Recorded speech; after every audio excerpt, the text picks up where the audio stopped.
Stephen. Let's get to it right now. What are your concerns? On the other hand, if I'm emotionally and intellectually independent from you, I could be courageous and kind at the same time.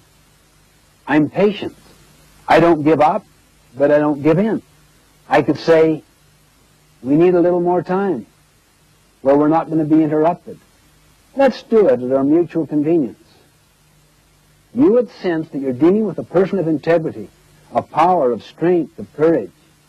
You would also know from my professional development opportunities and the way I have exercised them, I've got about 10 other jobs I could go to at any time. You probably also know I'm the only one in your crew that isn't bad-mouthing you. I have no need to badmouth. I have no energy around your weaknesses. I don't want to do something to hurt you. I want to do something to help you, to overcome your weaknesses, or perhaps help you compensate for the deficiency in some way. So I'm most positive person on your entire team. I'm almost indispensable to you. Now, the first three habits develop that kind of strength, courage, and capacity.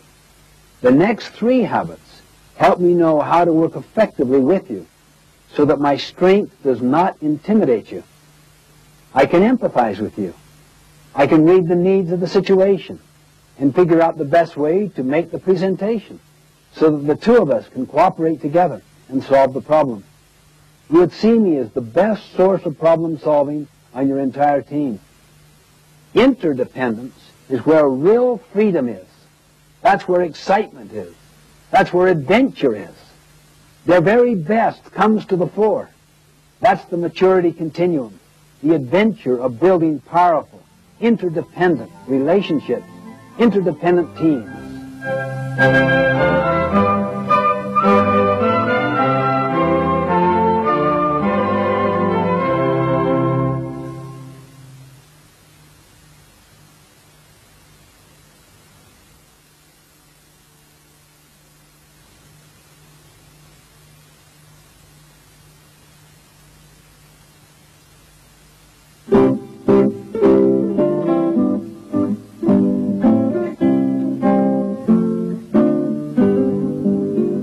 I'm going to attempt to give a brief overview of each of the habits.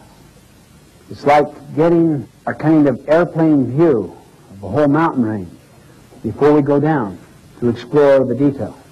Habit 1, be proactive, basically means that your life is a product of your values, not your feelings. That your life, or the organization's life, is a product of your decisions, not your conditions.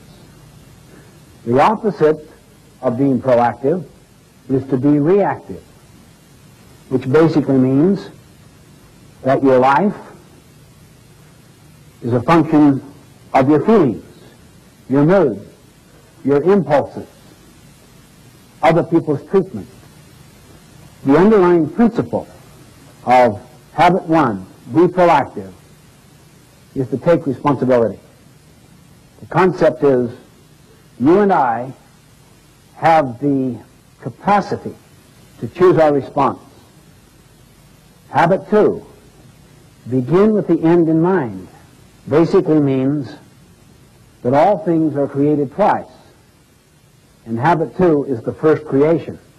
Habit 2, begin with the end in mind, means that you get a mental image, a picture of where you want to end up in this meeting, in this relationship, this year, in your life.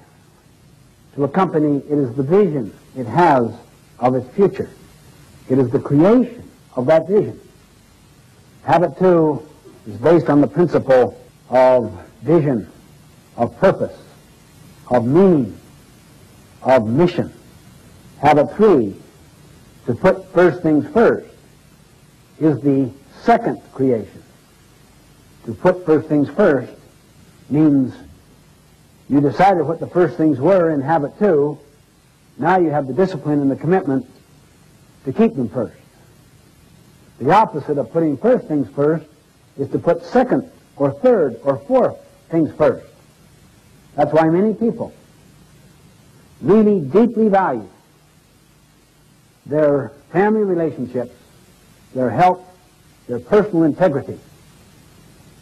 But they get caught up in the powerful social value systems, timetables, and agendas of their culture.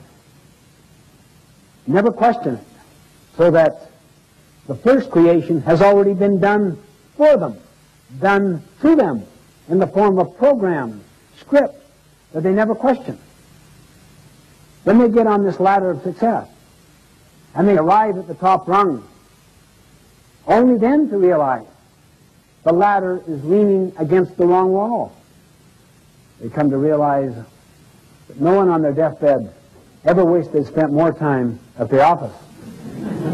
As Goethe put it, things which matter most must never be at the mercy of things which matter least.